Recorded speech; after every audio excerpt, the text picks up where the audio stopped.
Gotta get some content. So try to be updated or do video. I do videos on everything. If something go on, I'm gonna do a video on it. But we'll review things, react. So man, I watched Kevin Hart Irresponsible last night. I look forward to this whenever he said he had a special dropping. Have I been? We all have that certain feeling about Kevin Hart nowadays. It's like, Kevin Hart, he do the same thing over and over.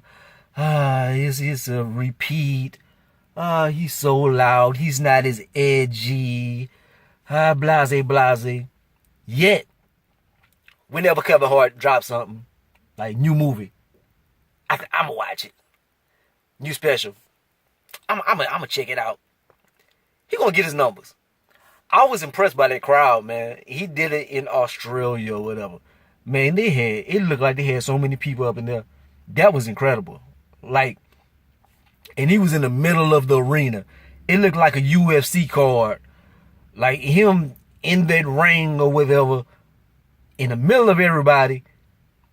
And they had way more people than a UFC card, than a big fight or something. It was like packed. For one person to fill an arena like that, that's crazy. But I'm watching it, and I'm like, man, what is he gonna talk about? I'm like, the way his life is constructed now, it's like he ain't gonna be as edgy because he don't want to mess with his brand stuff. I'm like, his wife, he know he did the stuff and they had the videos and stuff, but is he gonna really touch on that? I'm like. He like his wife. You see him kissing his wife before he go on stage and stuff. I'm like, man, he ain't gonna talk about that stuff, or he gonna try to water it down pretty much. As far as that situation, he didn't really get into that. That's one thing. He should have flipped that. I know it's a touchy subject, but he a comedian and stuff. Look, you got to use your content. So that's one thing I was kind of disappointed about. Like he said, yeah, I fucked up or whatever, but he didn't go in on it. But I guess he didn't want to disrespect his wife and stuff, but shit. Richard Pryor and them, I was fucking the bitch. I was fucking the bitch and they showed it. Oh, I should have skinned it on the camera. He would have said some shit. Yeah. Eddie Murphy, he would have said some shit. They would have went in. Like that's one thing and he doesn't go in like smart wise with his jokes. His jokes aren't like a Dave Chappelle, Chris Rock, even like an Andrew Schultz. I've been watching him a lot lately, like some normal observances, but you flip your perspective in a certain way. It's like, I would have never seen it that way. He doesn't do that kind of stuff, but he's more, you know how Kevin Hart does. He's more physical comedian and stuff. He acts as, oh, you're not ready. Oh, he do a lot of shit like that.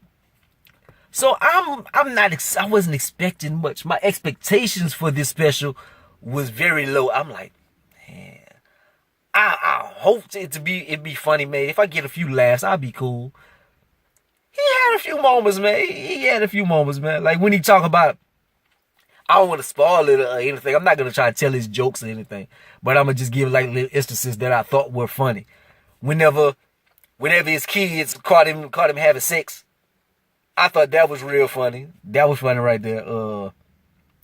He talking about no locked doors in my house. I don't want no locked doors in my house because I know what I was doing. Every time my mama walked in my room, I had my dick in my hand. That was funny. Cause I'm like, it's something simple. I'm like, he gotta say he got caught jacking off. Like, if you think about being a little child or something, and he worried about what his kids doing or something, I'm like, what would be funny? It's a easy alley-oop. I'm like, don't say nothing else. Say you was jacking up. And so he like, every time she walked in, I had my dick in my hand. So I'm like, you gave me what I wanted. That's the joke I wanted to hear. I'm like, that's funny. It's an easy layup, but he put some jelly to it. I like that. I like the way he usually does that on the specials. Wow, he kind of like gives a joke early on and he kind of ends with that. That's what a lot of comedians do. But I like the way he flipped the joke and had it towards the end. But I ain't gonna say what it was. But he had a lot of moments, man. This is one of my favorite Kevin Hart specials in a while. Like his last one, I didn't care for too much. The one before that. But like the one in Cleveland was good. Like his early stuff with his kids and stuff, I like that. Oh, I ain't got no knees. And then Shaq, it was Shaq falling and his daddy, all right. and his grandma. He had a lot of stuff, man. So the past few didn't have those moments and stuff. But this one right here, I ain't gonna lie, man. This was I was very pleased with this one, man. Cause I'm watching it, I'm like, you gonna talk about his kids and stuff, and I'm like, it ain't gonna be as funny. But cause he used to always clown his kids and his baby, his baby with my baby doing this and made your baby dizzy, so that baby fell down and shit. So he always clown his kids and stuff. I'm like, man, they kind of old and they maturing and stuff. I'm like, he's not gonna clown them as much, or it won't be as funny because we've been hearing it for a while. We kind of miss the Tory Hart jokes. Like he used to him and Tory had a toxic relationship if you read the book, but it gave some good jokes because he was talking about how they was fighting and all that. Like him and his current wife, they don't really be fighting and stuff. But he flipped it and talked about her in certain ways. It was funny. And he talked about his kids in certain ways that was funny. But the only thing about Kevin Hart, like he tells stories like with the raccoon or the squirrel that was grabbing his nuts and stuff, and he talk about his dogs.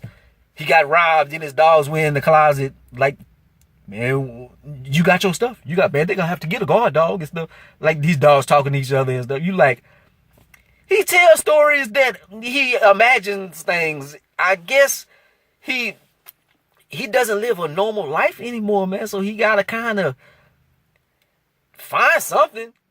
But I remember one of his in his book, he was talking about like how he was making up things, and his mentor told him, "Dummy, talk about your life." And so he started doing it, and his career popped off.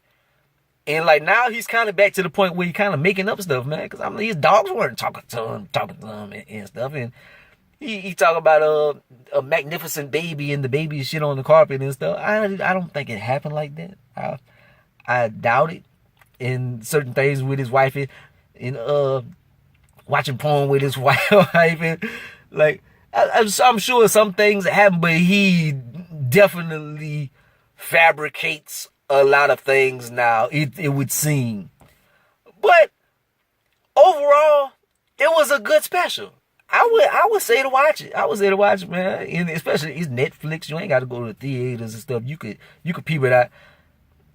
If you don't take it too seriously, you're not a super comedic critic or whatever. You just want to see something silly and laugh. You're gonna get a few laughs, man. It's pretty funny. It's pretty funny, man. Like as far as on the comedic spectrum and stuff, I give it like a 7 out of 10, man. I would say of recent, they haven't had too many specials. I would say watch Amanda Seales special. Amanda Seales special was real funny. I think hers might have been a little better than Kevin Hart's. I'll give it to her. Her stuff was a little more intelligent. But it was funny. I don't know. I have to watch them back to back and try to see. But Kevin Hart's, it was funny though.